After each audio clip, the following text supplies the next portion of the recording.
what I'm on about! That's what I'm on about!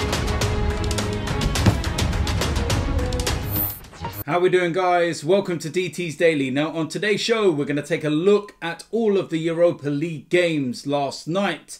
16 matches, plenty of talking points, plenty of goals, and I should be able to pronounce a lot of these names correctly. I represent my fucking self. How we doing, guys? Welcome to DT's Daily. That's right.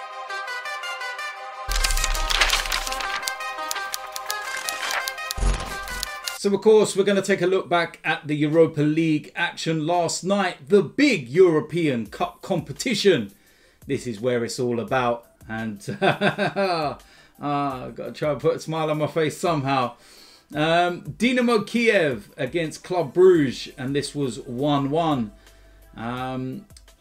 BSC Young Boys beat Bayer Leverkusen 4-3. What a game that looked like. And despite their defeat, Bayer Leverkusen will be looking at that and saying 3 away goals. That's the beauty of the knockout rounds now. Braga, they lost 2-0 at home to Roma. Brilliant result for Roma, and you've got to look at that and probably say that they're through to the next round. AC Milan drawing 2-2. Wow. I think they're favourites, given the fact that they've got themselves 2 away goals. But, yeah, it's a bit of a surprise, I would say, that result. 2-2. Interesting one. I haven't actually seen the highlights from a lot of these games. So, apologies if I don't know too much about them, apart from the results and maybe the goal scorers.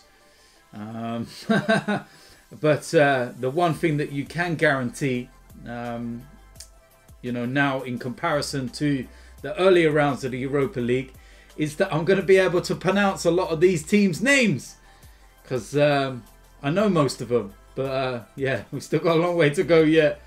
Krasnodar, Dinamo Zagreb, and Dinamo Zagreb won 3-2. So you're going to look at that and say 3 away goals. They're going to be relatively happy with that.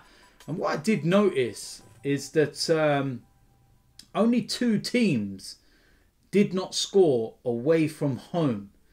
So I don't know whether this whole no fans in stadiums, and a lot of teams as well not actually playing at their home venues, having to, you know, be somewhere else in a different country. A bit like the Arsenal game. Game was not in Portugal, it was in Italy. So yeah, I don't know whether that has an effect. And you know, when you look at some of these results and say, you know, this team scored this amount of away goals, they'll be favourites going into the next. Maybe it might roll reverse and they don't get that home comfort and the away team are able to come out of the traps. But interesting, that's for sure. Olympiacos, they beat PSV Eindhoven 4-2.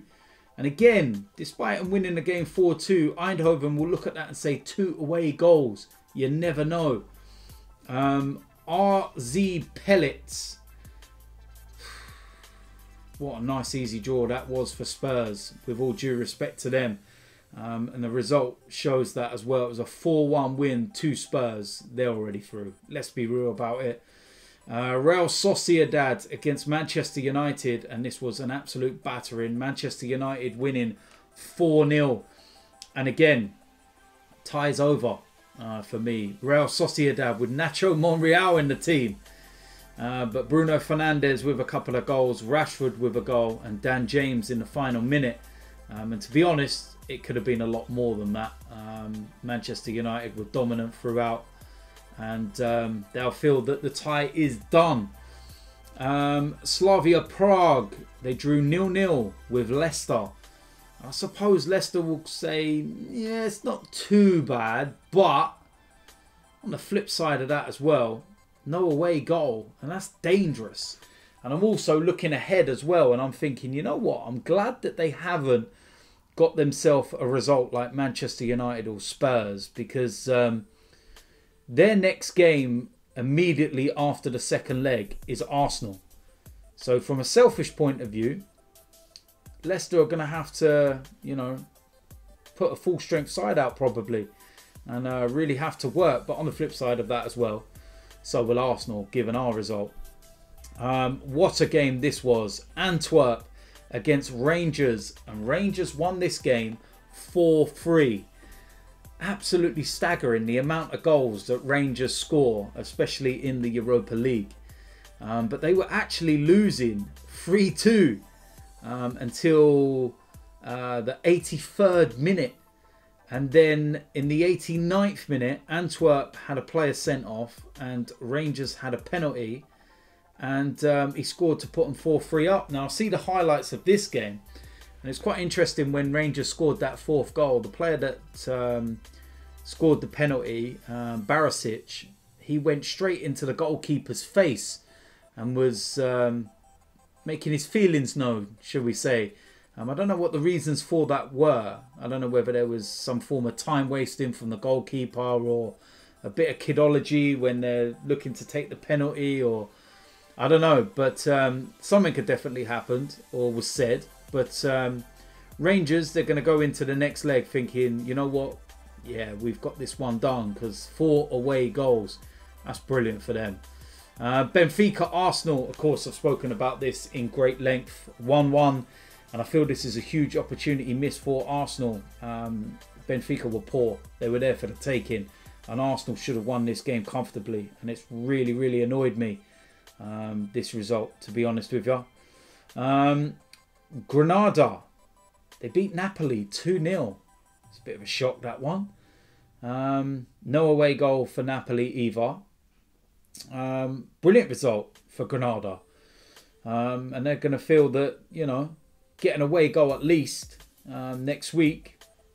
That's tie good as done. Lille against Ajax, and it was a 2-1 win for Ajax, and a great result for them. Maccabi Tel Aviv, they lost at home 2-0 to Shakhtar Donetsk, and that's a great result for Shakhtar Donetsk. Molde, they drew 3-3 with Hoffenheim. Loads of goals, man. Mad. And then the last game was Red Bull Salzburg losing 2-0 to Villarreal. And yeah, interesting. But all to play for in the second legs next Thursday. And I feel that there's a few games there that are done and dusted, to be honest with you. The Tottenham game, the Manchester United game. Roma as well, I think, is done and dusted. But all the others, they're kind of finely poised. Shakhtar Donetsk, I think they've done their job. But yeah, some really interesting games. Villarreal as well, I think their job's done. But all to play for in the second legs next week, and we're going to find out what happens. And I'll tell you something, Arsenal need to fix up and put their shooting boots on and go and take care of Benfica, because I'll be fuming if we go out again. But listen, there we go. That is it for today's DT's Daily. What have we got coming up over the next day or so? Preview to the Man City game. Just gets easier for us, doesn't it? Yeah. But yeah, there's all the usual stuff and everything else, so keep an eye out. If you're new around here, hit the subscribe button, smash a like on this video, and I will see you a lot soon. I'm out of here.